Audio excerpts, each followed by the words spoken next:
Hello students, myself Meenu, lecturer in physics from Meritorious School Patiala. I welcome you all in today's physics class. बेटा ਅੱਜ ਦੀ class ਦੇ ਵਿੱਚ ਆਪਾਂ class 12 unit 2 current electricity ਦਾ topic discuss ਕਰਾਂਗੇ ਜਿਸ ਵਿੱਚ ਆਪਾਂ ਕਰਾਂਗੇ temperature variation of resistance resistivity then ਆਪਾਂ ਡਿਸਕਸ ਕਰਾਂਗੇ ਕਲਰ ਕੋਡਿੰਗ ਆਫ ਕਾਰਬਨ ਰੈਜ਼ਿਸਟਰਸ ਤੇ ਇਹਦੇ ਕੁਝ numerical ਡਿਸਕਸ ਕਰਾਂਗੇ। बेटा आज का लैक्चर स्टार्ट करने तो पहला जो आप पिछले लैक्चर्स दे विच कुछ डेफिनेशन कुछ फॉर्मूले डिस्कस किए ने जो आप इस लैक्चर दे विच भी लोड़ पेगी उन्होंने आप एक बार रिवाइज करांगे। फर्स्ट है relaxation time. It is the time gap between two successive electron collision in a conductor.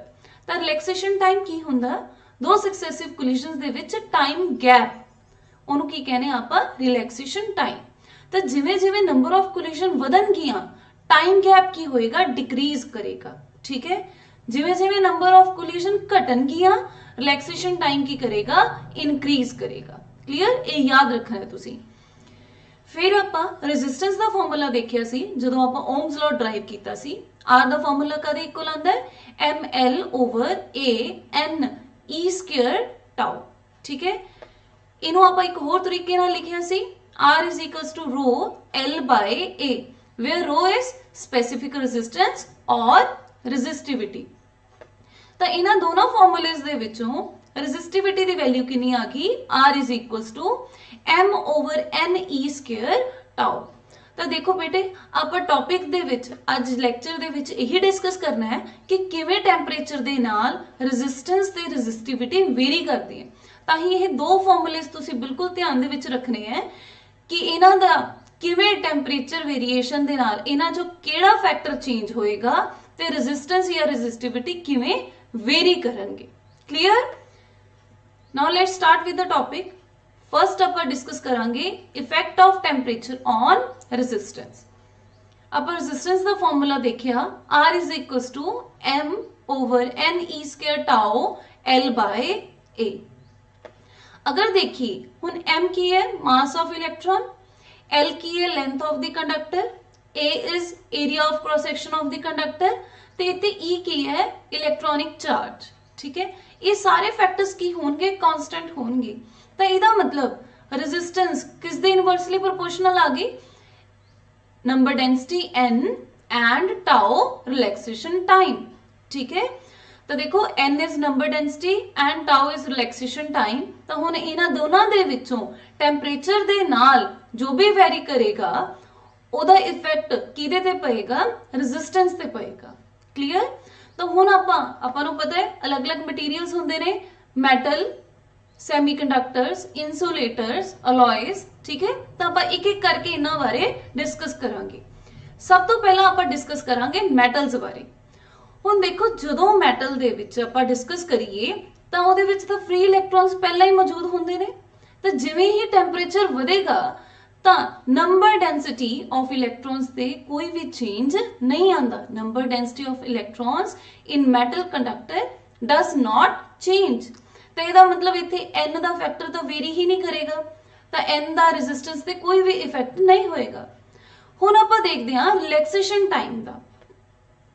ਜਦੋਂ ਆਪਾਂ ਟੈਂਪਰੇਚਰ ਵਧਾ ਰਹੇ ਹਾਂ ਤਾਂ ਥਰਮਲ એનર્ਜੀ ਗੇਨ ਕਰਨਗੇ, ਉੱਥੇ ਜੋ ਵੀ ਆਇਨਸ, ਐਟਮ, ਇਲੈਕਟ੍ਰੋਨ ਨੇ ਉਹਨਾਂ ਨੂੰ ਥਰਮਲ એનર્ਜੀ ਵਧੇਗੀ ਤਾਂ ਉਹ ਗ੍ਰੇਟਰ ਐਂਪਲੀਟਿਊਡਸ ਦੇ ਨਾਲ ਉਸ ਆਪਣੀ ਮੇਨ ਪੋਜੀਸ਼ਨ ਤੇ ਵਾਈਬ੍ਰੇਟ ਕਰਨ ਲੱਗ ਜਾਣਗੇ।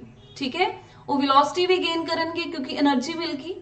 ਤਾਂ number of frequency of collision की हो जाएगी रजे इनक्रीज कर जाएगी। नंबर ऑफ कोलिजन्स की कर रही ने इनक्रीज कर रही ने। तो आप डिस्कस किया सी जिवें ही नंबर ऑफ कोलिजन वधन गियां रिलैक्सेशन टाइम की होएगा रिलैक्सेशन टाइम विल डिक्रीज। ठीक है, हुण रिलैक्सेशन टाइम ते रेजिस्टेंस इनवर्सली प्रोपोर्शनल ने। तो जे रिलैक्सेशन टाइम डिक्रीज करेगा तो रेजिस्टेंस की होएगी resistance will increase with the rise in temperature. ठीक है, तो मैटल्स वास्ते जिवें ही टैंपरेचर वधावांगे तो रेजिस्टेंस की हुंदी है इनक्रीज हुंदी है। हुण ओहदा कारण की सी क्योंकि नंबर डेंसिटी चेंज नहीं करती बट रिलैक्सेशन टाइम की करता है डिक्रीज करता है, इसीलिए रेजिस्टेंस की होएगी इनक्रीज करेगी। Is it clear? वैल्यू देखनी है बेटा, इनू फॉर्मूले दे फॉर्म दे विच देखना है कि कोई इहो जिहा अपने कोल कोएफिशिएंट आ जाए जिहड़ा आपां नूं दसे कि कितना टैंपरेचर वेरी करन दे नाल कितनी रेजिस्टेंस चेंज कर रही है। ठीक है, हुण पहला देखो आपां रेजिस्टेंस ले ली at T0 degree Celsius temperature जिहदी वैल्यू कितनी है R0। फिर आपां टैंपरेचर वधाता, कितना टैंपरेचर हो गया T डिग्री सेल्सियस हो गया, तो रेजिस्टेंस इत्थे कितनी होगी RT। तो जे आपां देखिए कितनी रेजिस्टेंस चेंज कर रही है, it is RT minus R0। हुण जिहड़ी ये इंक्रीज कर रही है रेजिस्टेंस वो दो फैक्टर्स दे प्रोपोर्शनल हुंदी है। First is original resistance R0 जिहड़ी आपां इत्थे R0 लिखती सी किन्ने टैंपरेचर ते T0 डिग्री सेल्सियस ते। ठीक है, ते ये दूसरा एक सेकंड फैक्टर किस ते डिपेंड करती है, it is increase in temperature that is T minus T0। पहला टेंपरेचर से T0 हुण कितना हो गया T, तां कितना चेंज आया टेंपरेचर च T माइनस T0। ठीक है, हुण इसनों ही अगर आपां फार्मूले दे फॉर्म दे विच देखिए, इंक्रीज इन रेजिस्टेंस आपां की लिखिया सी RT माइनस R0। ये किस दे प्रोपोर्शनल है, एक तां ओरिजिनल रेजिस्टेंस R0 ते एक प्रोपोर्शनल है T माइनस T0 ते। तां इनू इस तरह लिख लिया आपां। हुण इत्थे प्रोपोर्शनैलिटी साइन हटा के आपां कांस्टेंट लगावांगे, इत्थे कांस्टेंट लगाया alpha which is called temperature coefficient. ठीक है, इथों अगर आपां टेंपरेचर कोएफिशिएंट दी वैल्यू ड्राइव करिए या फॉर्मूला देखिए कितनी होएगी, alpha will be equals to RT minus R0 over कितना आएगा R0 ते इधर T माइनस T0 भी नीचे आ जाएगा। तो अल्फा देखो कादे इक्वल आ गया RT minus R0 over R0 into T minus T0। RT minus R0 की सी इंक्रीज इन रेजिस्टेंस, R0 की सी ओरिजिनल रेजिस्टेंस ते T माइनस T0 की सी राइज ऑफ टेंपरेचर। तो अगर आपां अल्फा नु डिफाइन करिए तो एक किवें डिफाइन होएगा, it is increase in resistance पर ओरिजिनल रेजिस्टेंस पर डिग्री राइज इन टेंपरेचर। तो अगर इसकी यूनिट देखिए, यूनिट की आएगी, देखो इतने रेजिस्टेंस कैंसिल हो गया, टेंपरेचर ते डिपेंडेंट है अल्फा, तो इसकी यूनिट होगी या तो पर केल्विन या आप कह सकते हैं पर डिग्री सेल्सियस। क्लियर। तो हुण देखो बेटे आप मैटल्स बारे डिस्कस करके हटे हाँ, जो आप टेंपरेचर वधाने तो रेजिस्टेंस की होंगी है इनक्रीज करती है। तो इन्हां दोनों factors they which RT will be greater than R0। अगर देखिए RT माइनस R0 की होएगा, पॉजिटिव होएगा, तो अल्फा दी वैल्यू भी की होएगी, पॉजिटिव होएगी, क्योंकि T माइनस T0 तो राइज इन टेंपरेचर है, ये भी की होएगा, पॉजिटिव होएगा। तो देखो अल्फा दी वैल्यू की आएगी पॉजिटिव फॉर मेटल्स। यहां पर कह सकते हैं अगर आपां नूं अल्फा दी वैल्यू पता है, अगर अल्फा दी वैल्यू पता है अल्फा इज पॉजिटिव, तो आप कह सकते हैं उस मटेरियल वास्ते रेजिस्टेंस की होएगी इंक्रीज करेगी with rise in temperature. Clear. ये वाइस वर्सा भी लेके चल सकते हैं, आप अल्फा तो भी लेके चल सकते हैं। क्लियर। तो alpha is positive for metals, याद रखना है गल। हुण बेटे आप डिस्कस करांगे फॉर सैमीकंडक्टर्स। सैमीकंडक्टर्स ਲਈ अल्फा दी वैल्यू की होंदी है नेगेटिव होंदी है। अगर नेगेटिव है तो रेजिस्टेंस की होएगी ਇਹਦੇ ਲਈ, resistance will decrease with rise in temperature. हुण क्यों रेजिस्टेंस डिक्रीज करती है इस केस ਦੇ ਵਿੱਚ, resistance decreases with rise in temperature. तो हुण देखो बेटे ਜਦੋਂ ਆਪਾਂ ਟੈਂਪਰੇਚਰ ਵਧਾਇਆ ਸੀ ਮੈਟਲ ਦੇ ਕੇਸ ਦੇ ਵਿੱਚ ਤਾਂ ਦੇਖਿਆ ਸੀ ਕਿ ਨੰਬਰ ਡੈਂਸਿਟੀ ਚੇਂਜ ਨਹੀਂ ਕਰਦੀ, ਬਟ ਸੈਮੀਕੰਡਕਟਰ ਦੇ ਕੇਸ ਦੇ ਵਿੱਚ ਜਿਵੇਂ ਹੀ ਟੈਂਪਰੇਚਰ ਵਧਾਵਾਂਗੇ ਤਾਂ ਨੰਬਰ ਡੈਂਸਿਟੀ ਇਨਕਰੀਜ਼ ਕਰੇਗੀ, ਉਹਦੇ ਵਿੱਚ ਇਲੈਕਟ੍ਰॉन्स फ्री ਹੋਣ ਲੱਗ ਜਾਣਗੇ। क्लियर। नंबर डेंसिटी इंक्रीज कर रही है बट रिलैक्सेशन टाइम की करेगा, डिक्रीज करेगा। रिलैक्सेशन टाइम तो आप डिस्कस किया सी कि जिमें जिमें टेंपरेचर राइज होएगा थर्मल एनर्जी बढ़ेगी, थर्मल एनर्जी बढ़ेगी, number of frequency of collision की हो जाएगी इनक्रीज करेगी। क्लियर। बट इस केस दे विच हुण नंबर डेंसिटी भी बढ़ रही है, रिलैक्सेशन टाइम घट रहा है, तो आप हुण किनों देखांगे, but increase in n compensates more than decrease in tau. तो नंबर डेंसिटी का इफेक्ट ज्यादा होंदा है देन रिलैक्सेशन टाइम। ਤਾਂ ਨੰਬਰ ਡੈਂਸਿਟੀ ਇਨਕਰੀਜ਼ ਕਰ ਰਹੀ ਹੈ। Resistance is inversely proportional to n, ਤਾਂ ਜਿਵੇਂ ਹੀ n ਵਧੇਗਾ ਰੈਜ਼ਿਸਟੈਂਸ ਦੀ ਵੈਲਿਊ ਕੀ ਹੋਏਗੀ, ਡਿਕਰੀਜ਼ ਕਰੇਗੀ। ਠੀਕ ਹੈ, ਤਾਂ ਹੁਣ ਯਾਦ ਰੱਖਣਾ ਬੇਟਾ ਸੈਮੀਕੰਡਕਟਰਸ ਦੇ ਮੈਟਲ ਦੇ ਕੇਸ ਦੇ ਵਿੱਚ ਕਿਸ ਚੀਜ਼ ਦਾ ਫਰਕ ਆਇਆ, ਕਿਸ ਚੀਜ਼ ਦਾ ਫਰਕ ਆਇਆ, ਨੰਬਰ ਡੈਂਸਿਟੀ ਨੇ ਇਫੈਕਟ ਕੀਤਾ। ਇਸੇ ਕਰਕੇ alpha positive C for metal ਤੇ ਫॉर ਸੈਮੀਕੰਡਕਟਰ ਅਲਫਾ ਇਜ਼ ਨੈਗੇਟਿव। तो देखो for insulators also alpha is negative, the resistance decreases with rise in temperature। ठीक है, ਹੁਣ alloys ਲਈ अगर आप देखिए alloys ਦੇ ਨਾਮ याद रखने हैं ते मैंगनीज, यूरेका और कॉन्स्टेनन। ठीक है, ਇਹਨਾਂ ਦੇ ਲਈ अगर आप देखिए टेम्परेचर ਵਧਾਉਣ ਦੇ ਨਾਲ resistance ਜ਼ਿਆਦਾ चेंज नहीं करती, काफी हद तक काफी टेम्परेचर ਵਧਾਉਣ तक भी ਉਹਦੀ resistance change नहीं करती। क्लियर, ਤਾਂ ਇਹਦਾ ਮਤਲਬ ਇਹਦਾ टेम्परेचर ਤੇ डिपेंडेंट ही नहीं है। ਤਾਂ ਇਸੇ ਕਰਕੇ alloys ਨੂੰ ਆਪਾਂ ਕਾਦੇ ਵਿੱਚ यूज ਕਰਦੇ ਹਾਂ, these are used for making standard resistance coils। ठीक है, अगर आप इसकी एप्लीकेशन देखिए या क्वेश्चन आ जाए 2 मार्क का कि why alloys are used for standard resistance coil, क्यों, क्योंकि इन्हां दे केस दे विच resistance change नहीं करती for several degrees rise in temperature। ठीक है, ਤੇ ਇਹਨਾਂ ਦਾ ਟੈਂਪਰੇਚਰ ਕੋਫੀਸ਼ੀਐਂਟ ਵੀ ਕੀ ਹੁੰਦਾ ਹੈ, ਸਮਾਲ ਹੁੰਦਾ ਹੈ, ਕਿਉਂਕਿ RT R0 ਅਗਰ ਆਪਾਂ ਅਲਫਾ ਦੀ ਵੈਲਿਊ ਦੇਖੀਏ ਫਾਰਮੂਲਾ ਕੀਤਾ ਸੀ ਤੇ RT ਤੇ R0 ਚ ਤਾਂ ਜ਼ਿਆਦਾ ਚੇਂਜ ਹੈ ਹੀ ਨਹੀਂ, ਤਾਂ ਉਹਨਾਂ ਦੀ ਵੈਲਿਊ ਕੀ ਹੋਏਗੀ, ਬਹੁਤ ਸਮਾਲ ਹੋਏਗੀ। Is it clear.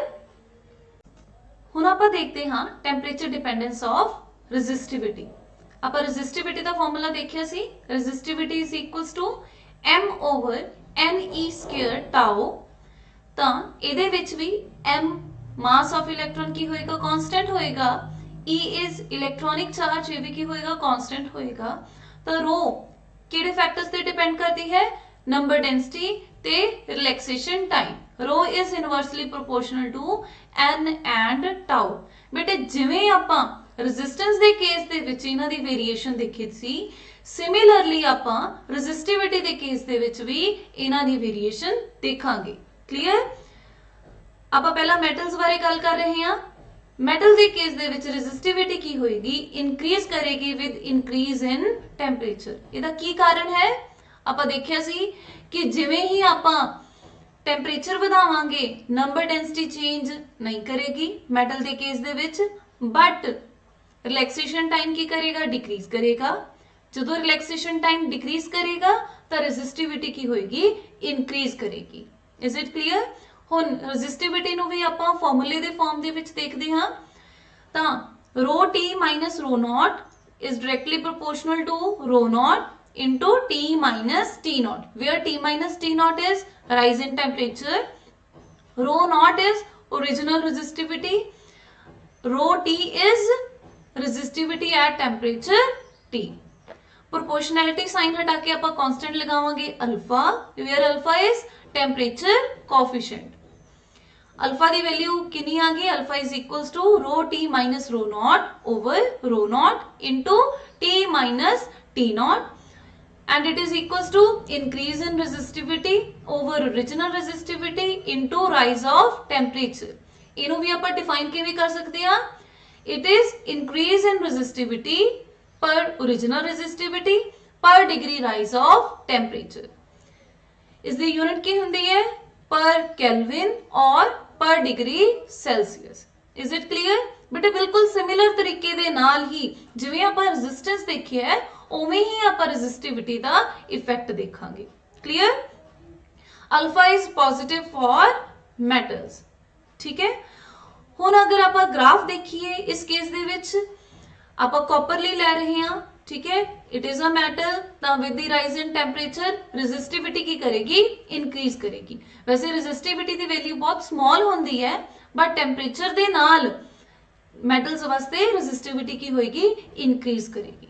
क्लियर।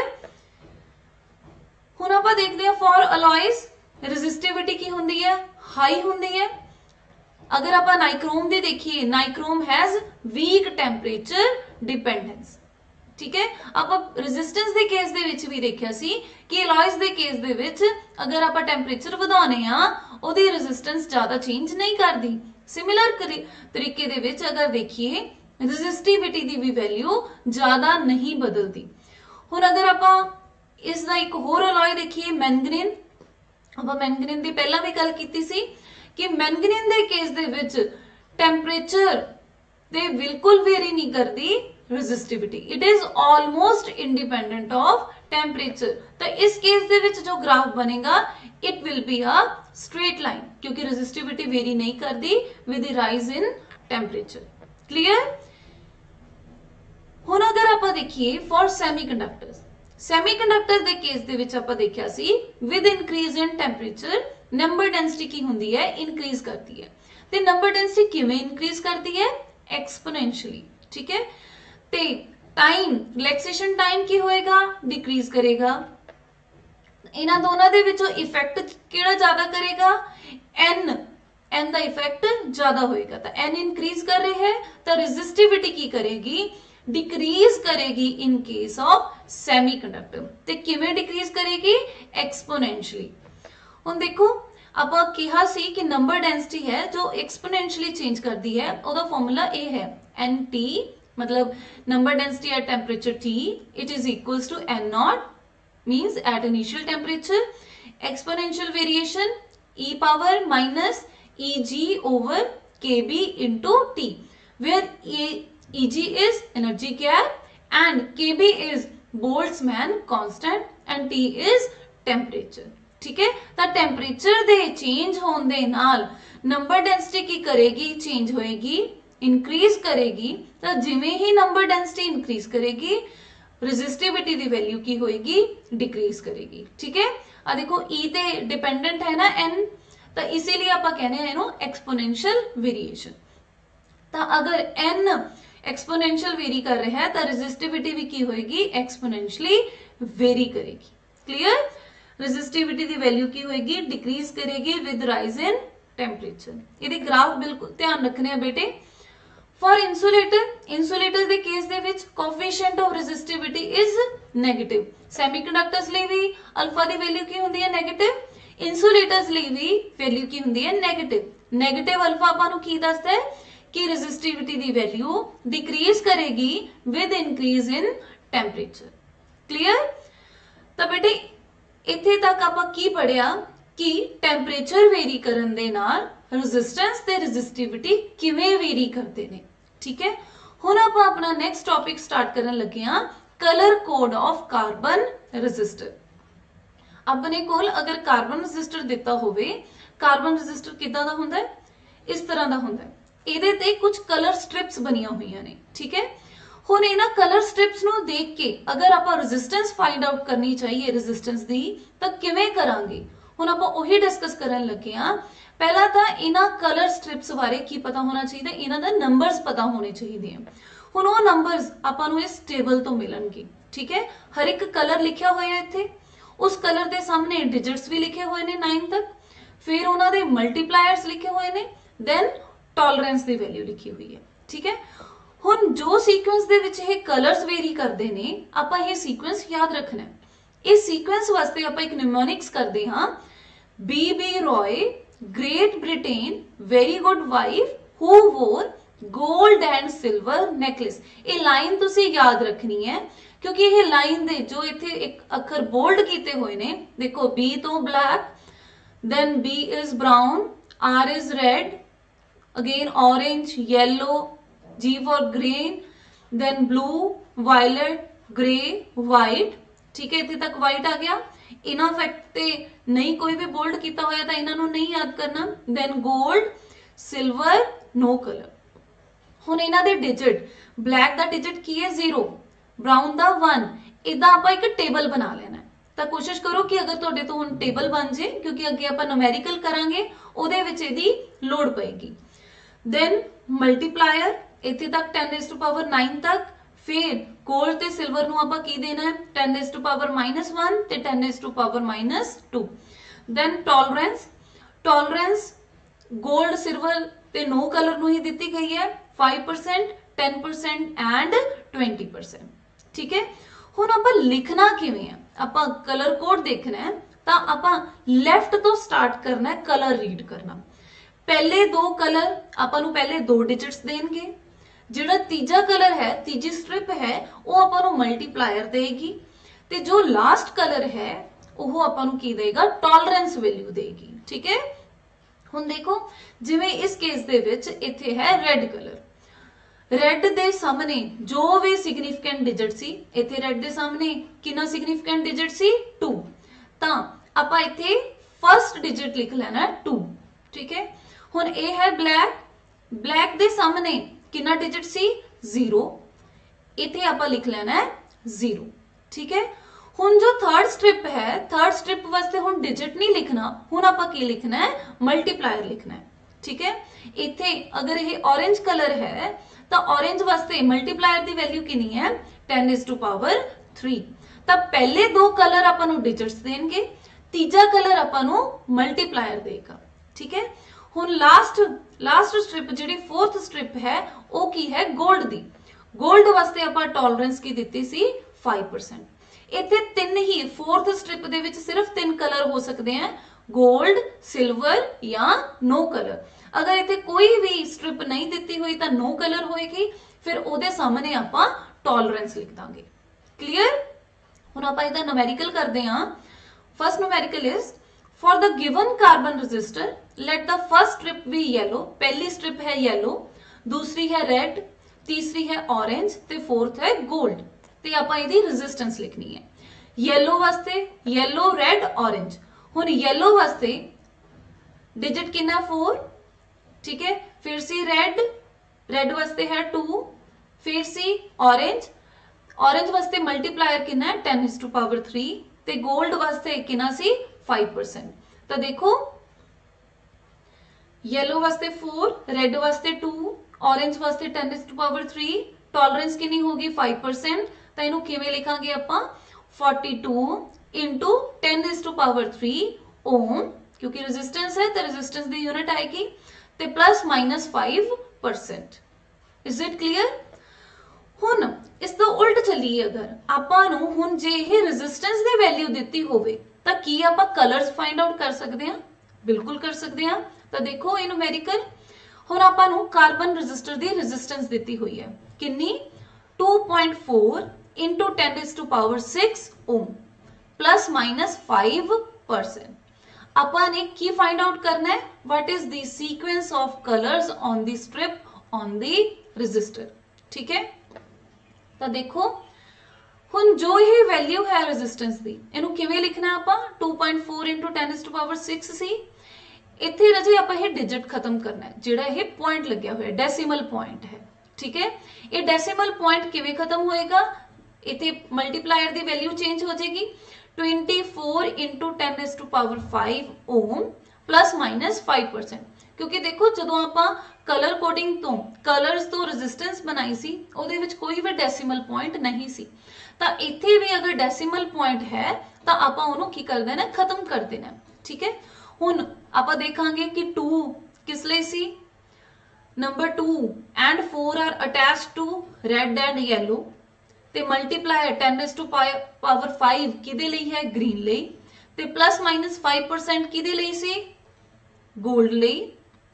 ਤਾਂ ਸੀਕੁਐਂਸ ਆਫ ਕਲਰਸ ਕੀ ਆ ਗਿਆ, red, yellow, green and gold। clear। I hope color coding is clear to you। ਤਾਂ ਬੇਟੇ ਅੱਜ ਦੇ ਲੈਕਚਰ ਦੇ ਵਿੱਚ ਆਪਾਂ ਕੀ ਕੁਝ ਪੜਿਆ, ਆਪਾਂ ਟੈਂਪਰੇਚਰ ਡਿਪੈਂਡੈਂਸ ਦੇਖੀ, ਰੈਜ਼ਿਸਟੈਂਸ ਦੀ ਤੇ ਰੈਜ਼ਿਸਟਿਵਿਟੀ ਦੀ। ਬੇਟੇ ਇਸ ਦੇ ਵਿੱਚੋਂ 3 ਮਾਰਕ ਦਾ ਕੁਐਸਚਨ ਇਦਾਂ ਹੀ ਆ ਜਾਂਦਾ ਹੈ, explain the variation of resistance with temperature, या आ जाता है resistivity with temperature। इसका numerical भी आ सकता है। अगर numerical आ जाए तो आपां नूं अल्फा का फॉर्मूला पता होना चाहिए है, बाकी resistance वगैरह दित्तियां होणगियां या temperature variation दित्ती होगी, आपां temperature coefficient भी कढ के दिखा सकते हैं। फिर आपां की कीता, फिर आपां कलर कोडिंग कीती, उसदे कुछ numerical कीते।